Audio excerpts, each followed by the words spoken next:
हाथ में संविधान और हजारों की संख्या में लोग और सबसे आगे चलती हुई दिखाई दे रही हैं पश्चिम बंगाल की मुख्यमंत्री ममता बनर्जी।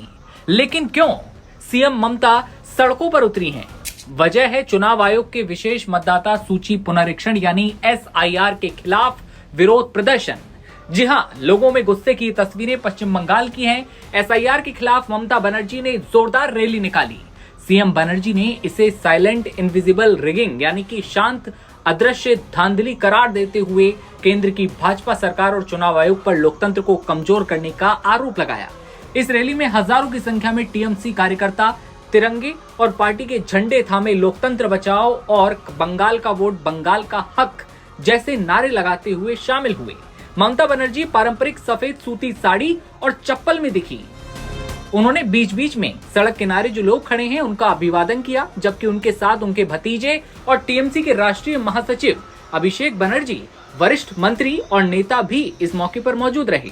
टीएमसी ने इस विरोध प्रदर्शन को प्रतीकात्मक रूप से बंगाली अस्मिता और संविधान की रक्षा के संघर्ष से जोड़ा। पार्टी नेताओं ने कहा कि ये लड़ाई केवल मतदाता सूची की नहीं बल्कि बंगालियों के मताधिकार की सुरक्षा की है। ये विरोध मार्च सुबह डॉक्टर भीमराव अंबेडकर की प्रतिमा पर श्रद्धांजलि अर्पित कर रेड रोड से शुरू हुआ और रविन्द्रनाथ टैगोर के पैतृक घर जोड़सांको ठाकुरबाड़ी पर जाकर समाप्त हुआ। इसी बीच टीएमसी सांसद डेरेक ओब्रायन ने भी चुनाव आयोग पर निशाना साधते हुए कहा कि एसआईआर एक कौन जॉब है जो कि एक एक्सट्रीमली कॉम्प्रोमाइज्ड बॉडी द्वारा आयोजित किया जा रहा है। उन्होंने दावा किया कि 2011 से अब तक लगातार जीत दर्ज करने वाली तृणमूल कांग्रेस 2026 के विधानसभा चुनाव में भी विजयी होगी।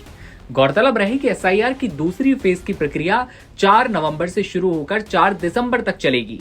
इसके तहत 12 राज्य और केंद्र शासित प्रदेशों में मतदाता सूची का विशेष पुनरीक्षण होगा। पश्चिम बंगाल में इसका महत्व इसलिए भी बढ़ गया है क्योंकि राज्य में 2026 में विधानसभा चुनाव हैं। ममता बनर्जी ने चेतावनी दी है कि अगर मतदाता सूची से नाम हटाने या मताधिकार छीनने की कोशिश हुई तो हम संविधान की शपथ लेकर सड़कों पर लड़ेंगे। लेकिन भाजपा ने क्या कहा? दरअसल भाजपा ने ममता की इस पूरी रैली को पूरी तरह राजनीति से प्रेरित बताया। नेता प्रतिपक्ष शुवेंदु अधिकारी ने इसे जमात की रैली बताया और कहा यह भारतीय संविधान की भावना के खिलाफ है। बीजेपी प्रदेश अध्यक्ष समीक भट्टाचार्य ने भी निशाना साधते हुए कहा अगर ममता जी को कोई शिकायत है तो सुप्रीम कोर्ट जाएं। बंगाल में पूरी तरह अराजकता है। राज्य की जनसंख्या में बदलाव लाया जा रहा है। ममता बनर्जी रोहिंग्या को राज्य में बुला रही हैं और उन्हें वोटर लिस्ट में जोड़ना चाहती हैं। ये बवाल अब यहाँ रुकने का नाम नहीं ले रहा। ममता बनर्जी अब सड़कों पर उतर चुकी हैं, वो भी अपने समर्थकों के साथ।